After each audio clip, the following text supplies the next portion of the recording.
চৈতালি চক্রবর্তী যিনি উনি বলেছেন হিন্দু জনগোষ্ঠীকে নিয়ে আলাদা একটা প্রদেশ করার জন্য বাংলাদেশে যদি সরকার করতে না চায় তাহলে বাহিরের বহিরাগতদের দিয়ে ষড়যন্ত্র চালাচ্ছে তারা। জি, ধন্যবাদ আপনাকে। আপনি সময়োপযোগী সুন্দর একটি প্রশ্ন করছেন।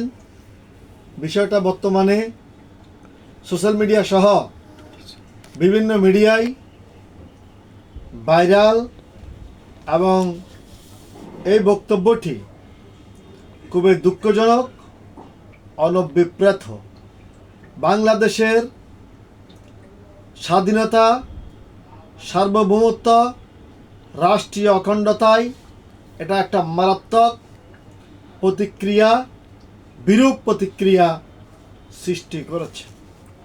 সেজন্যেই সোশ্যাল মিডিয়া সহ বিভিন্ন মিছিল মিটিংয়ে যার নাম আপনি বলছেন সে চৈতালি চক্রবর্তীর বিরুদ্ধে জি গ্রেপ্তারি পরোয়ানা এবং রাষ্ট্রদ্রোহ মামলা করার জন্য অনেকে অনুরোধ জানিয়েছেন। এখন কথা হচ্ছে, চৈতালি চক্রবর্তী নিজেও একজন আইনজীবী, তিনি নিশ্চয় বাংলাদেশের আইন জানেন এবং রাষ্ট্রদ্রোহ কখন হয়, কীভাবে হয় তিনি নিশ্চয় জানেন। জি তিনি যেভাবে বললেন তাতে মনে হলো যে বাংলাদেশের সাম্প্রদায়িক সম্প্রীতিটাকে উস্কে দিয়েছেন। তিনি বলেছেন যে তাদেরকে আলাদা প্রদেশ দিতে হবে এবং বাংলাদেশে যে হিন্দুরা অশান্তিতে আছে তাদেরকে নির্যাতন করা হচ্ছে, মারধর করা হচ্ছে, এই সমস্ত বিভিন্ন উস্কানিমূলক কথাবার্তা বলে নানান রকমের অপরাধজনক কথাবার্তা বলে দেশটাকে একটা অশান্ত করার চেষ্টা করতেছেন। এই বক্তব্যের পিছনে কি ভারতীয় কোনো চক্রান্ত বা ওদের কোনো ইশারা আছে কিনা? যেমন জি। আমরা এই সীমান্তে দেখতে পেরেছি পুশিন চলছে। জি জি জি, ধন্যবাদ ধন্যবাদ পরপরই ধন্যবাদ, আপনি সঠিকই বলছেন। এই কথাটিও আসতেছে যে বিষয়ে ভারতের কোনো ইন্ধন আছে কি না। এখন আপনি সঠিকভাবে, আপনি একজন দায়িত্বশীল সাংবাদিক হিসাবে জনগণের মতামতকে, জনগণের কথাকে আপনি সুন্দরভাবে আপনার মিডিয়ায় তুলে এনেছেন, সেজন্য আপনাকে আবারও ধন্যবাদ। আসলে আপনি সঠিকই বলছেন।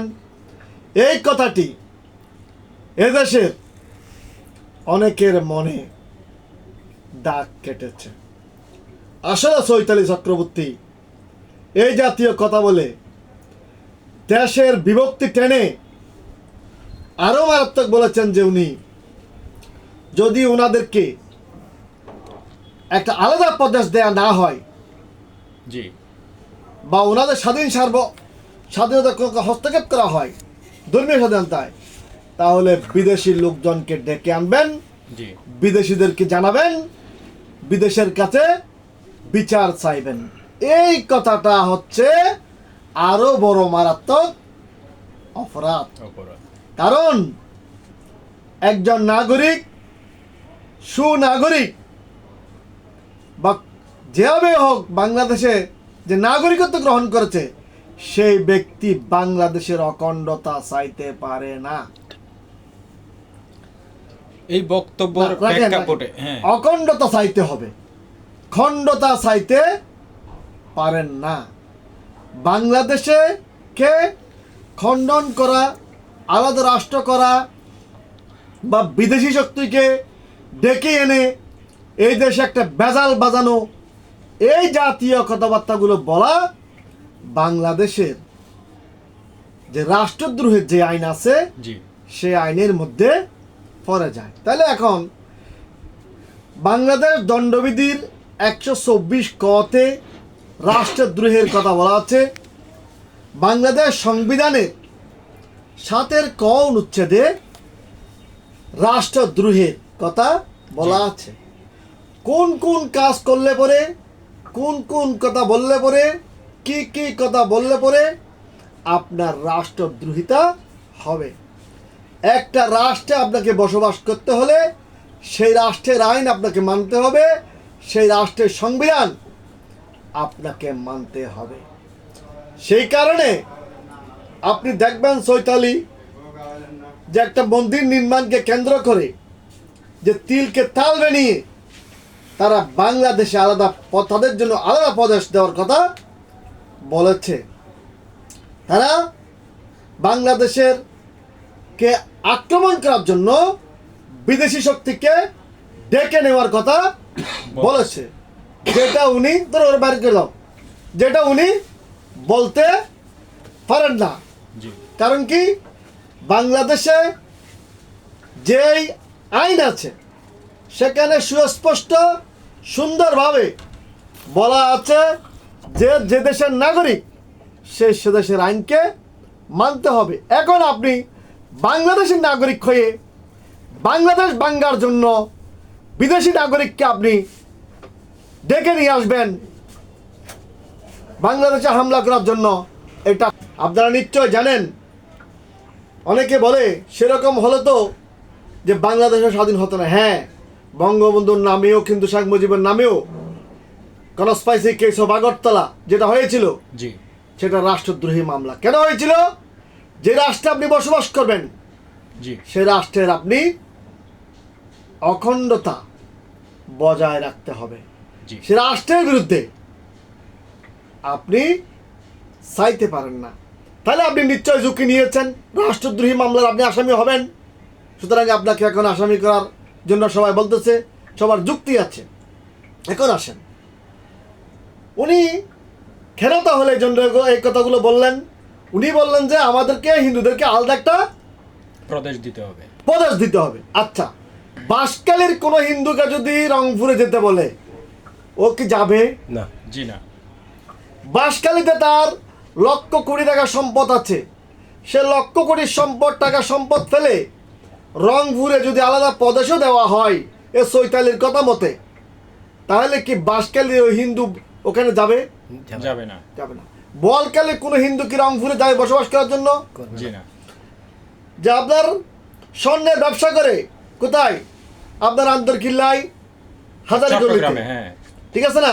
জি এই যে তারা চট্টগ্রামে বসবাস করে, তাদেরকে যদি বলে যে আপনাদের জন্য আলাদা প্রদেশ করা হলো রংপুরে, আপনারা সবাই রংপুরে চলে আসেন, তাহলে হাজারীগঞ্জের ওই ব্যবসায়ী কি রংপুর যাবে?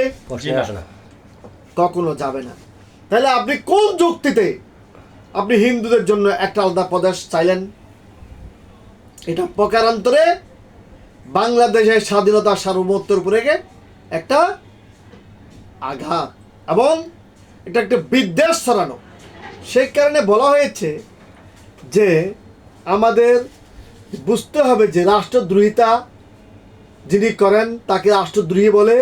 সে রাষ্ট্রদ্রোহিতার যে আইন আছে সেখানে বলা আছে নিজ দেশের নিরাপত্তার জন্য ঝুঁকির কারণ হতে পারে, তা অন্য একটি শত্রু রাষ্ট্রকে বা রাষ্ট্রের কোনো লোকজনকে ডেকে নিয়ে আসা, অর্থাৎ নিরাপত্তার জন্য কোনো ঝুঁকি হবে এমন কোনো কথা বলা, এমন কিছু করা হলো রাষ্ট্রদ্রোহিতা। রাষ্ট্রদ্রোহিতা প্রতিটি সার্বভৌম দেশের প্রচলিত আইনে অপরাধ হিসেবে গণ্য। বাংলাদেশেও এটা 124 খ দণ্ডবিধিতে আছে সংবিধানের, ও 7 খতে পরিষ্কার বলা আছে। সুতরাং রাষ্ট্রীয় অখণ্ডতা নিশ্চিত করতে হবে। আমাদেরকে জান প্রাণ দিয়ে আমাদের বাংলাদেশের স্বাধীনতা সার্বভৌমত্ব রক্ষা করতে হবে। বাংলাদেশের স্বাধীনতা সার্বভৌমত্ব রক্ষা করা বাংলাদেশের নাগরিক এবং বাংলাদেশের যারা যে সাংবিধানিক দায়িত্বে আছে তারা শপথ গ্রহণ করেছেন, আমরা রাষ্ট্রীয় শৃঙ্খলা রক্ষা করব, এদেশের অখণ্ডতা নিশ্চিত করব। নিজ দেশ নিজ রাষ্ট্র ভেঙ্গে অন্য রাষ্ট্র সৃষ্টি করতে চাওয়া বা নিজ দেশে সংঘাত সৃষ্টি করার জন্য বহির্বিশ্বের কোনো শত্রু রাষ্ট্রের কাউকে ডেকে আনা, এটা সম্পূর্ণরূপে একটা রাষ্ট্রদ্রোহিতার সামিল। সেটা চৈতালি হোক, এই ঘটনায় আর সরকারের কাছে যেই কি হোক। দাবি জানাবেন? এই ঘটনায় ইতিমধ্যে অনেকেই দাবি জানিয়েছেন, আমরাও জানিয়েছি, যেটা সরকার বিবেচনা করবে নিশ্চয়। কারণ এই জাতীয় কথা যদি দমন করা না হয়, আরও বিভিন্ন মানুষ এই জাতীয় উস্কানিতে পা দেবে। তাই সরকারের প্রতি অনুরোধ রইল, ওনার বক্তব্যটা সকল সোশ্যাল মিডিয়া সহ বিভিন্ন মিডিয়ায় আসছে, এটা খতিয়ে দেখতে হবে। এই ঘটনার এটা- নিন্দা ও প্রতিবাদ জানাই। এটা আমরা এই ঘটনার তো নিন্দা ও প্রতিবাদ অবশ্যই জানাচ্ছি। বাংলাদেশের স্বাধীনতা সার্বভৌমত্ব রক্ষা করার জন্য আমরা সকলের প্রতি অনুরোধ জানাবো যে আমাদের বাংলাদেশের স্বাধীনতা যেন ভুলণ্ডিত না হয়, এদেশের নিরাপত্তা যেন কোনো রাষ্ট্রের দ্বারা, কোনো ব্যক্তির দ্বারা ক্ষুণ্ণ না হয়। আর যে বক্তব্যটা উনি বলতেছেন জি, যে হিন্দুদের উপরে নির্যাতন চালানো হচ্ছে, এটা কতটুকু হয়েছে বা হচ্ছে সেটাও রাষ্ট্র বিবেচনা করবে।